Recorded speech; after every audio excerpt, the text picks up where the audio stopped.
Hi, this is Manish Mehta और इस video में मैं बताऊंगा limitation of Carnot vapour cycle.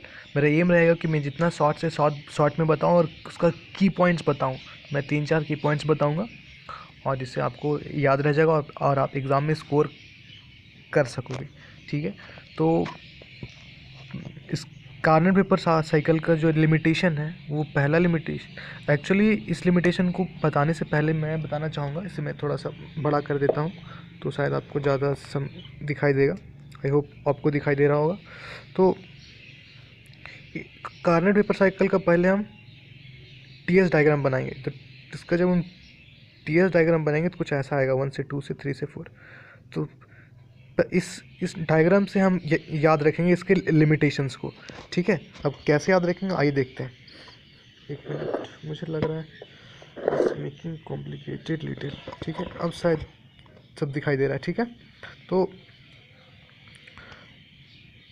2 से 3 हम देखें तो यहाँ पे था ये वेपर के फॉर्म में, लेकिन जब यहाँ पे आ गया तो उसमें ड्राइनेस फ्रिक्शन कम हो गया, मतलब कुछ लिक्विड का कंटेंट बढ़ गया। इस लाइन से जितना दूर आते हैं तो लिक्विड कंटेंट बढ़ जाता है, तो यहाँ पे लिक्विड कुछ ज़्यादा हो गया तो quality of steam decrease, that is moisture increases.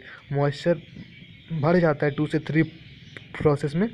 तो मॉइस्चर बढ़ने की वजह से क्या होता है ना, डैमेज द टरबाइन ब्लेड्स को डैमेज कर देता है, तो इससे हमारा घाटा होता है, इसलिए ये लिमिटेशन है एक। दूसरा limitation, not easy to stop condensation at desired x, मतलब जब 3 से 4 की ओर हम मूव कर रहे होते हैं तो जब हम 4 पे स्टॉप करना चाहेंगे तो यहाँ पे कंडेंसेशन स्टॉप नहीं होगा।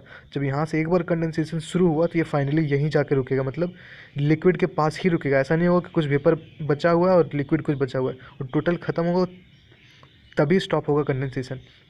तो 4 पे स्टॉप करना इतना आसान नहीं है कि हम इस प्रोसेस को हम 4 पे स्टॉप कर दें, कंडेंसेशन को हम 4 पे स्टॉप कर दें। ठीक है, ये दूसरा लिमिटेशन है। तीसरा लिमिटेशन, जब हम 4 से 1 की ओर मूव करा रहे हैं तो हम क्या कर रहे हैं ना, अगर आप देखिएगा तो ये वर्टिकल लाइन है। वर्टिकल लाइन है मतलब ये आइसेंट्रोपिक है, उसमें इंट्रोपी कांस्टेंट रह रहा है। तो ये आइसेंट्रोपिक है, इसमें इंट्रोपी कांस्टेंट रह रहा है। तो हम लोग आइसेंट्रोपिकली हाई प्रेशर पे कर रहे हैं कंप्रेस। ये इजी नहीं है कि किसी चीज़ को हम कंप्रेस करेंगे आइसेंट्रोपिकली बहुत ही हाई, मतलब यहाँ पे प्रेशर अगर 1 एटीएम है तो यहाँ प्रेशर 100 एटीएम होगा। तो उतना ज़्यादा प्रेशर तक कंप्रेस करना इतना आसान नहीं होगी, क्योंकि उतना कंप्रेस करने में बहुत वर्क कंज्यूम हो जाएगा, जितना कि वर्क आउटपुट हमें मिलेगा ही नहीं। तो ये भी एक घाटे का चीज़ है कि हम लोग आइसेंट्रोपिकली कंप्रेस करेंगे तो उस टाइम भी हमें घाटा होगा, मतलब हमें वर्क ज़्यादा, यहाँ पे जो वर्क देना पड़ेगा कंप्रेस करने के लिए पंप के थ्रू से, वो बहुत ज़्यादा देना पड़ेगा। तो मैंने बता दिया 2 से 3, 3 से 4, 4 से 1।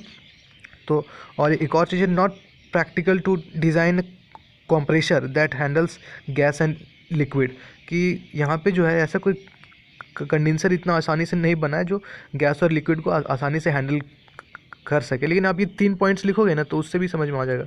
वही इससे याद रखने का एक ही चीज़ है, ये 3 पॉइंट्स। वो ये है, 2 से 3 के लिए मैंने बताया ये पॉइंट, 3 से 4 के लिए बताया ये पॉइंट, और 4 से 1 के लिए बताया ये पॉइंट्स। ये तीनों पॉइंट्स को आप याद रख सकते हैं इस ग्राफ के थ्रू से। वीडियो अच्छा लगा हो तो लाइक कीजिए, मेरे चैनल को जरूर सब्सक्राइब कीजिए और जितना से जितना हो सके शेयर कीजिए। And thank you for watching.